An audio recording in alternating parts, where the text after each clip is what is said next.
জমিনকে আল্লাহ তাআলা বলেন, জমিন রে, তোর নিচে যে লাভা আছে ও আগ্নেয়গিরি আছে, এগুলো যদি প্রকাশিত হয়, আমার বান্দার বেঁচে থাকা তো দূরে থাক, ওদের কোনো অস্তিত্বই পৃথিবীতে খুঁজে পাওয়া যাবে না। বলেন আল্লাহু আকবার। এজন্য আমাদের এই পৃথিবীতে, এই ব্রহ্মাণ্ডে কিছু কিছু দেশ আছে। আইসল্যান্ড নামক একটা দেশ আছে, দেখবেন কিছুদিন গেলেই ওদের আগ্নেয়গিরির লাভার উত্তাপের কারণে বিশাল একটা অঞ্চল শেষ হয়ে গিয়েছে। অস্ট্রেলিয়ার দাবানলে, এই বন ফরেস্টে তাদের দাবানলে, অর্থাৎ আগুনের লাভার কারণে বন পুড়ে ছাই হয়ে যায়, কিন্তু এই আগুনটা দুনিয়ার কেউ লাগায় না, জমিন পুড়ে আগুন বের হয়ে যায়। এই ক্ষমতা কার? খুলনার মুসলমান আওয়াজ দিয়ে বলেন কার?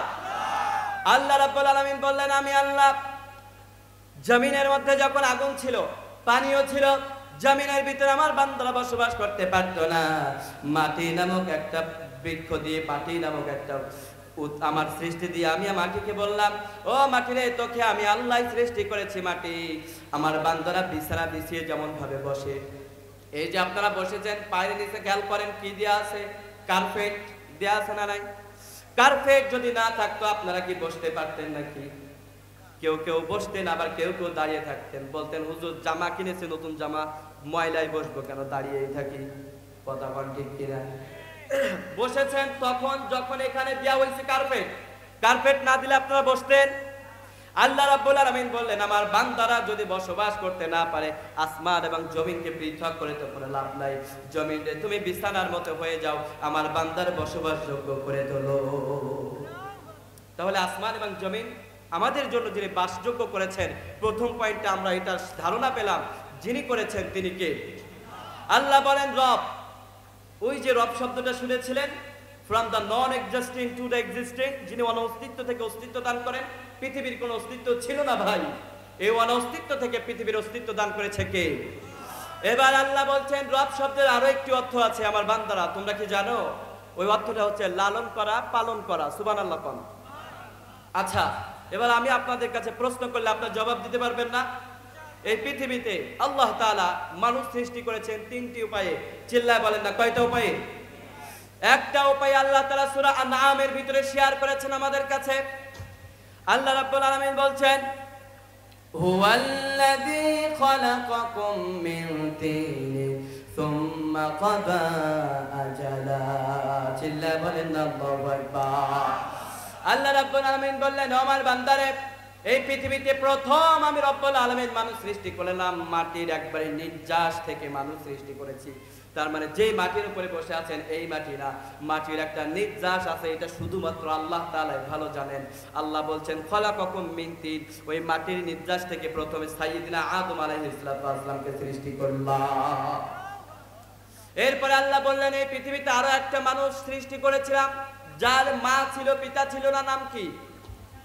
সাইয়্যিদিনা ঈসা আলাইহিস সালাম, যার ফ্যামিলির কারণে গোটা ফ্যামিলিটাকেই কোরআনের অন্তর্ভুক্ত করে দিয়েছেন। চিল্লায় বলেন সুবহানাল্লাহ। মায়ের নাম এসেছে, ছেলের নাম আছে না নাই? যার মা ছিল বাবা ছিল না, আল্লাহ বলছেন, বান্দা এটাও একটা আমি আল্লাহর সৃষ্টির নিদর্শন। 3 নম্বরে আল্লাহ মানুষ সৃষ্টি করেছেন একটা উপায়ে, যেটা আপনি আমি আমরা সবাই আসি। খলাকাল ইনসানা মিন আলাক, মায়ের জরায়ু থেকে আমাদেরকে সৃষ্টি করেন কে?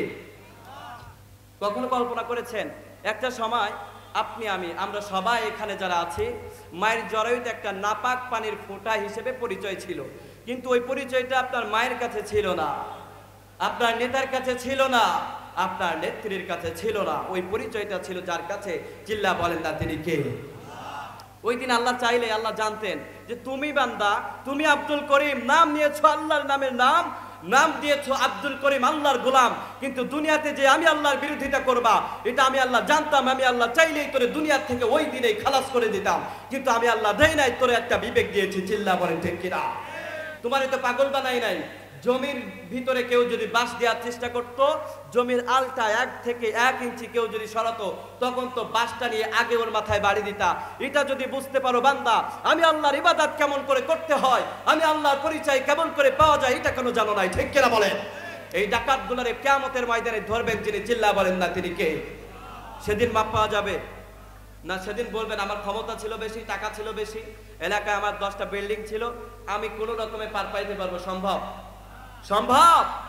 আল্লাহ বলছেন, খলাকাল ইনসানা মিন আলাক, আমি আল্লাহ পাক রব্বুল আলামিন তোমাদেরকে মায়ের জরায়ু থেকে সৃষ্টি করেছি।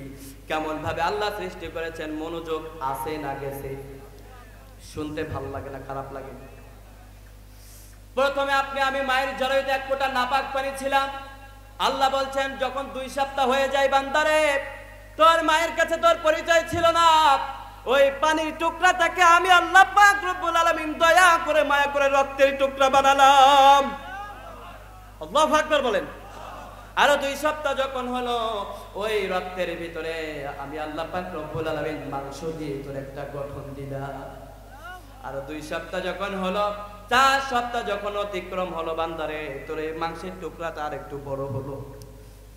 আরো কিছু সপ্তাহ যাওয়ার পরে, ও বান্দারে তোর এই মাংসের টুকরাটা যদি বড় হইতে থাকে, ওইটা টিউমার বলে ডাক্তার বলে দেবে ওটা টিউমার হইছে, ওটা অপারেশন করে বাইর করে ফেলে দিতে হবে। বান্দারে ওটা টিউমার যেন না হয়, এজন্য আমি আল্লাহ পাক রব্বুল আলামিন দয়া করে মায়া করে ওই মাংসের টুকরার ভিতরে শিরা উপশিরা দিয়ে তোরে ধন্য করলাম। আরো যখন 3 সপ্তাহ হলো আপনার বয়স মায়ের জরায়ুতে, তখন আপনি মা জানেন আপনার পরিচয়, মা জানতো না আপনি পেটে আছেন, কিন্তু জানতেন যিনি তিনি কে? আল্লাহ। ওই যে বলেছেন আলহামদুলিল্লাহি রাব্বিল আলামিন, রব হচ্ছেন তিনি যিনি লালন করেন পালন করেন। রব হচ্ছেন তিনি যিনি অস্তিত্ব থেকে অস্তিত্ব দান করেন। আপনার অস্তিত্ব মায়ের গর্ভের ভিতরে তখন ছিল নাকি?